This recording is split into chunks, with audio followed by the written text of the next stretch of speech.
Bonjour à toutes et à tous, et bienvenue dans notre podcast.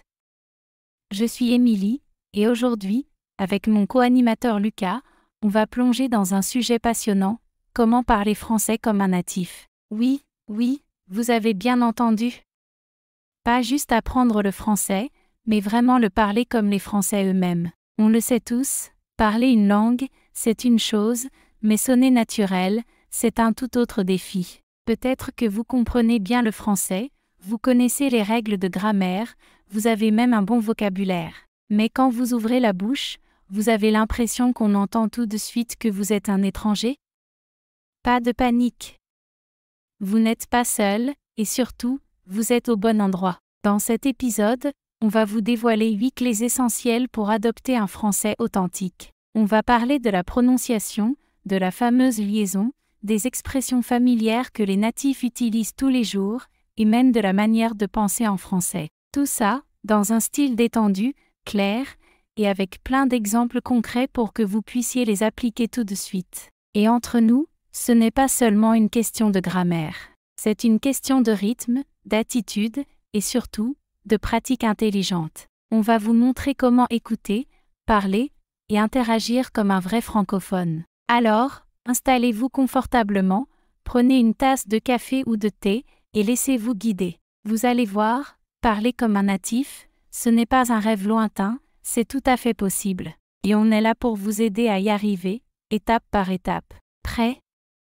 On commence tout de suite avec Lucas, qui va vous expliquer comment maîtriser la prononciation française, l'une des premières étapes pour parler avec naturel. À toi, Lucas.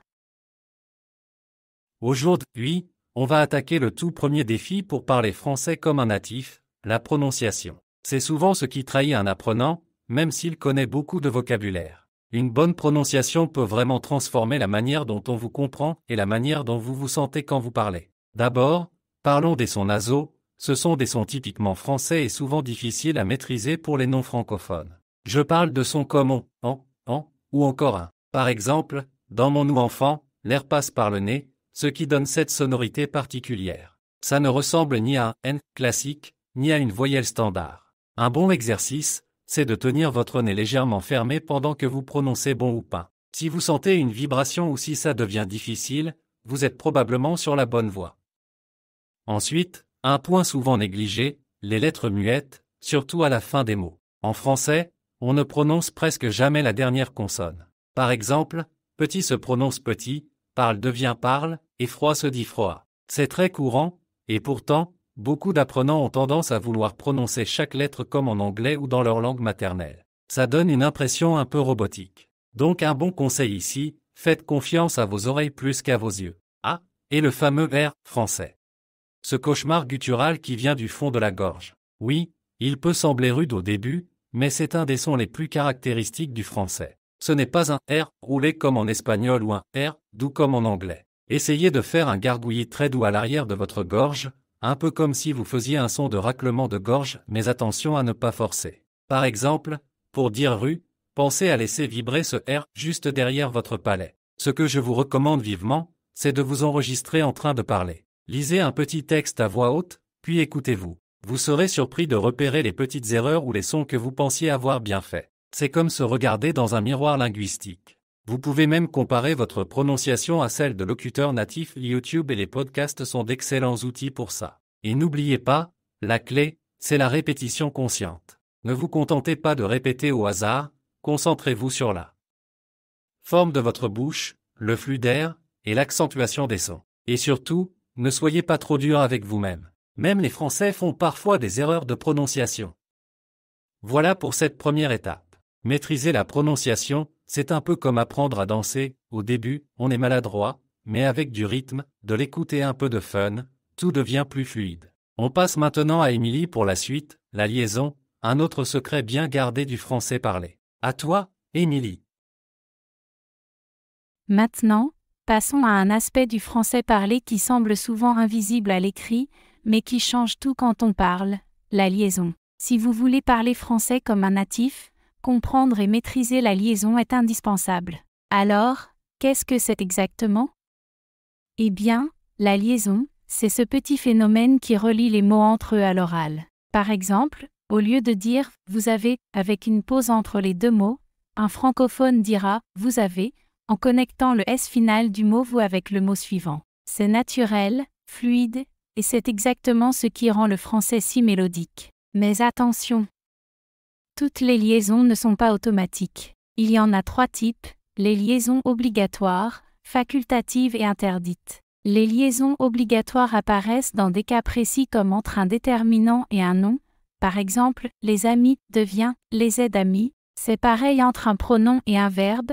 Ils ont devient ils aident. Ces liaisons sont essentielles si vous voulez sonner naturel. Ensuite, on a les liaisons facultatives. Par exemple, dans une phrase comme « il est très intelligent », vous pouvez dire « très aide intelligent », mais ce n'est pas obligatoire. Certains locuteurs le font, des autres non, ça dépend du style, du niveau de langue, et parfois même de la région. Et puis, il y a les liaisons interdites. Oui, vous m'avez bien entendu, certaines liaisons sont à éviter. Par exemple, on ne fait pas la liaison après. Donc on dit bien « un frère et une sœur » et non « un frère et une sœur ». Ce genre d'erreur peut immédiatement trahir un non-natif, alors faites attention.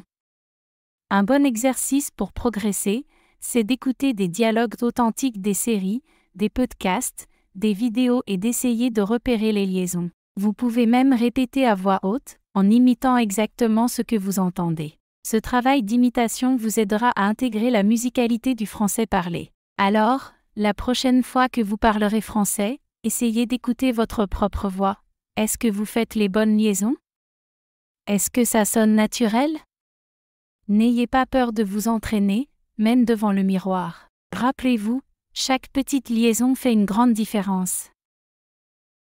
Maintenant, parlons de quelque chose qui va vraiment vous aider à parler comme un vrai Français ou une vraie Française, les phrases familières. Ce sont ces petites expressions qu'on apprend presque jamais à l'école, mais qu'on entend partout dans la rue, dans les cafés, à la télé, bref, dans la vraie vie. Et si vous ne les comprenez pas, vous risquez de rester complètement perdu lors d'une conversation avec un natif. Par exemple, si quelqu'un vous dit « T'inquiète, c'est pas grave, ça va le faire », vous ne trouverez peut-être pas cette phrase dans votre manuel de français. Pourtant, elle est très courante et veut simplement dire « Ne t'inquiète pas, ce n'est pas un problème, tout ira bien ». Apprendre ce genre d'expression, c'est comme avoir une clé secrète pour entrer dans le monde des natifs. Une des premières choses à savoir, c'est que les Français parlent souvent de manière détendue, surtout entre amis ou en famille. Ils raccourcissent les mots, ils utilisent de l'argot, et parfois même, ils laissent tomber des mots dans la phrase. Par exemple, au lieu de dire « je ne sais pas », on entendra très souvent « je sais pas » ou même « je sais pas ». C'est rapide, c'est fluide, et c'est exactement comme ça qu'un natif parle. Voici quelques expressions ultra courantes que vous pouvez commencer à utiliser dès maintenant. D'abord, ça roule. C'est une manière très cool de demander « ça va ?» Ensuite, il y a « grave » qui veut dire vraiment ou carrément. Par exemple, si quelqu'un vous dit « ce film était trop bien », vous pouvez répondre « grave ». C'est court, c'est efficace, et ça montre que vous êtes à l'aise avec le français parlé. Une autre expression que j'aime bien, c'est « ouais, bof ». C'est parfait quand quelque chose ne vous a pas vraiment impressionné. Comme dans « tu as aimé le concert ?» Ouais, bof.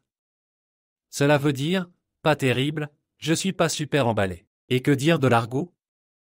Alors là, c'est un autre monde. Le mot « meuf », par exemple, c'est juste l'argot de « femme »,« fille ». Et « bouffer », c'est une façon familière de dire « manger ». Donc si un ami vous dit « on va bouffer chez moi ce soir », il vous invite simplement à dîner. Pas de panique. Ce que je vous conseille, c'est de commencer à intégrer doucement ces mots dans vos conversations. Vous pouvez aussi faire un petit jeu, chaque jour, apprenez une expression familière, puis essayez de l'utiliser avec un ami ou dans un message vocal. Plus vous les utilisez, plus elles deviendront naturelles pour vous. Et si vous aimez les séries françaises ou les vlogs sur YouTube, c'est une mine d'or pour entendre du français familier. Essayez d'écouter activement, notez les expressions que vous ne connaissez pas, et cherchez leur signification. Très vite, vous aurez tout un répertoire d'expressions comme un natif. En résumé, parler comme un natif, c'est aussi accepter de ne pas parler parfaitement, mais plutôt de manière vivante, fluide, naturelle. N'ayez pas peur d'expérimenter avec ces phrases familières. C'est en les utilisant que vous apprendrez à mieux les maîtriser. Alors, vous êtes prêt à dire « T'inquiète, ça va le faire » la prochaine fois qu'un ami stresse. Moi, je vous dis, grave. Parlons maintenant d'un aspect souvent sous-estimé, mais essentiel pour parler français comme un natif, l'intonation et le rythme. Ce sont ces petits détails qui donnent l'impression qu'on est vraiment du coin. Le français a une musicalité très particulière, une sorte de mélodie douce avec un rythme plutôt régulier. Contrairement à l'anglais, qui met souvent l'accent sur certains mots, le français a tendance à garder un ton plus constant tout au long de la phrase. Ça ne veut pas dire qu'il est monotone, bien au contraire. L'intonation monte légèrement à la fin d'une question, descend à la fin d'une affirmation, et varie subtilement pour exprimer des émotions ou insister sur une idée. Prenons un exemple simple, tu veux venir avec moi? Si vous le dites avec un ton plat, ça peut sembler robotique. Mais si vous le prononcez avec une légère montée à la fin, comme le font les natifs, ça devient plus naturel, plus vivant. C'est exactement ce genre de petite nuance qui fait toute la différence. Pour pratiquer, vous pouvez répéter des phrases entendues dans des séries françaises ou des vidéos YouTube. Mettez la vidéo en pause, imitez la mélodie, le ton, même les pauses. C'est un peu comme chanter, il faut entendre et reproduire la musique de la langue. Un autre conseil, évitez de parler trop lentement ou trop rapidement. Beaucoup de débutants articulent chaque mot avec soin, ce qui peut rendre le discours un peu saccadé. Au contraire, essayez de lier les mots naturellement, comme dans « je sais pas » au lieu de « je ne sais pas ». Cela donne un rythme plus fluide, plus authentique. L'idéal est de trouver un équilibre. Parlez assez vite pour que ce soit naturel, mais assez lentement pour rester compréhensible. Et surtout, amusez-vous avec la langue. Jouez avec les intonations, exagérez un peu au début si besoin, et écoutez-vous. Enregistrez-vous en lisant un texte, puis comparez avec un natif. C'est parfois un peu gênant au début, mais c'est très efficace. L'intonation et le rythme sont comme les couleurs d'une langue, sans eux, tout paraît terne. Mais avec eux, le français devient vivant, expressif, et surtout, très français. Maintenant, parlons d'un secret incroyablement puissant pour parler français comme un natif, imiter les natifs eux-mêmes. Oui, littéralement les copier. C'est une méthode que beaucoup de polyglottes utilisent. Pourquoi ? Parce qu'en imitant la manière dont les Français parlent, on adopte non seulement leur prononciation, mais aussi leur intonation, leur rythme et même leur style. Quand on regarde un film français ou une vidéo YouTube, il ne faut pas juste écouter passivement. Essayez de rejouer les dialogues. Appuyez sur pause, répétez exactement comme l'acteur, la vitesse, les pauses, les petites hésitations naturelles comme ben ou tu vois. Ces petits mots, qu'on appelle parfois des mots parasites, rendent votre français beaucoup plus authentique. Par exemple, au lieu de dire simplement « je ne sais pas », un Français dira « je sais pas » ou même « je sais pas ». C'est ce genre de détail qui fait toute la différence. Je vous recommande de choisir un ou deux locuteurs natifs que vous aimez écouter, ça peut être un acteur, un podcasteur ou un influenceur et de les utiliser comme modèle. Écoutez leurs épisodes encore et encore. Prenez des extraits courts, répétez-les à haute voix et enregistrez-vous. Ensuite, comparez votre enregistrement avec l'original. Ça peut sembler étrange au début, mais c'est très efficace. Et n'oubliez pas, le langage corporel compte aussi. Les Français ont une gestuelle particulière, une manière de s'exprimer avec le visage et les mains. Regardez comment ils bougent, comment ils réagissent, et essayez de faire pareil. Cela renforce l'aspect naturel de votre expression orale. Enfin, amusez-vous avec ce processus. Imitation ne veut pas dire perdre sa personnalité. C'est un jeu, une méthode dynamique pour entrer dans la peau d'un francophone. En reproduisant ce que vous entendez, vous créez des réflexes automatiques, et c'est ça, la clé pour parler comme un natif.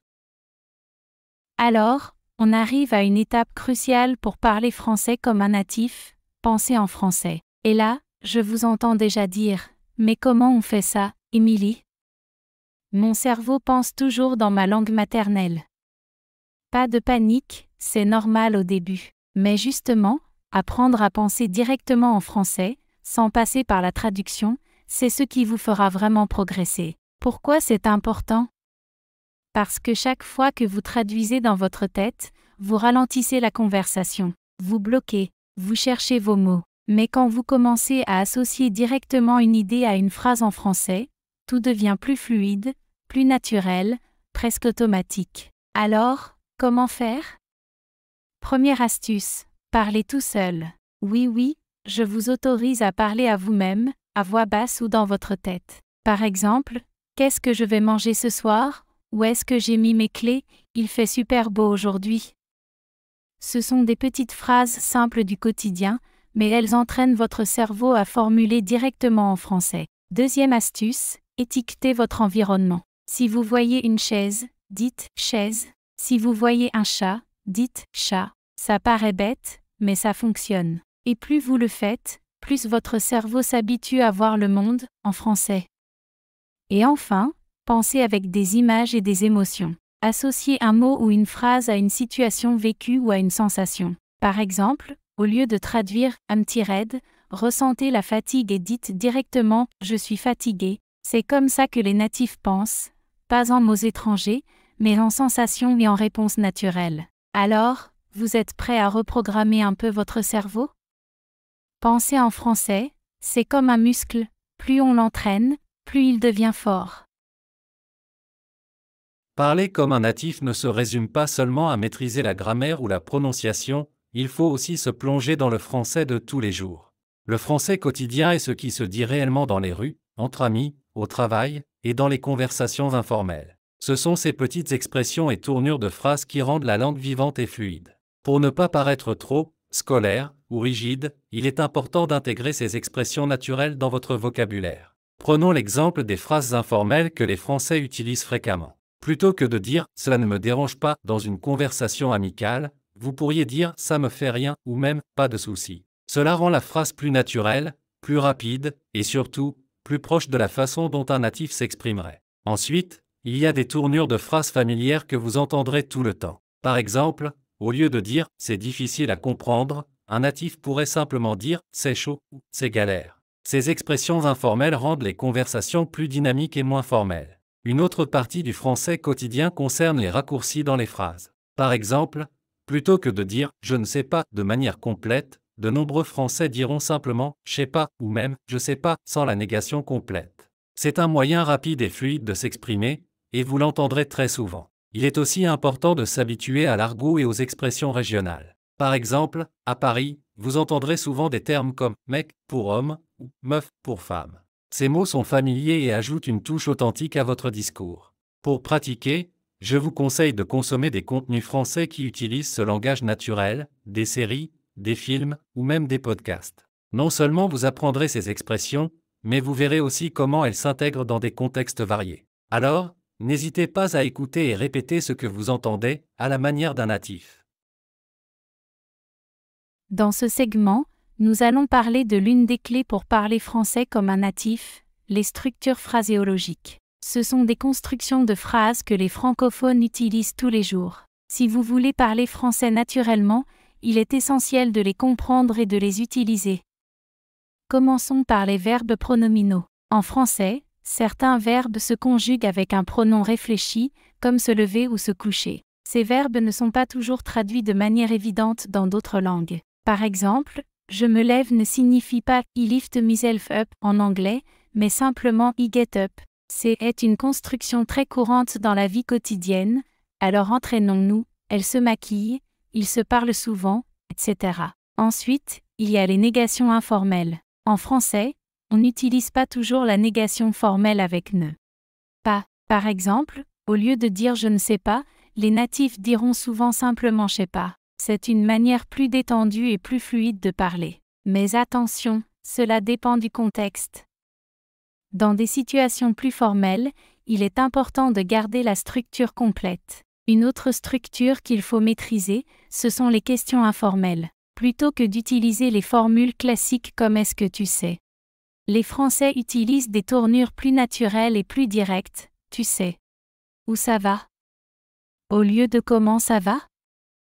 Ces structures permettent de parler plus rapidement et de manière plus fluide, et elles sont souvent utilisées dans des conversations entre amis. Enfin, ne négligeons pas l'importance des expressions idiomatiques. Des phrases comme « ça roule »,« tout va bien », « avoir la pêche »,« être en forme » ou « c'est la galère »,« c'est difficile » sont fréquemment utilisées. Ces petites phrases ajoutent du caractère et de l'authenticité à votre français. En résumé, pour parler comme un natif, il ne suffit pas de connaître la grammaire et le vocabulaire, il faut aussi être à l'aise avec ces structures qui rendent votre français fluide et naturel. En pratiquant ces constructions, vous intégrerez rapidement des éléments essentiels de la langue française.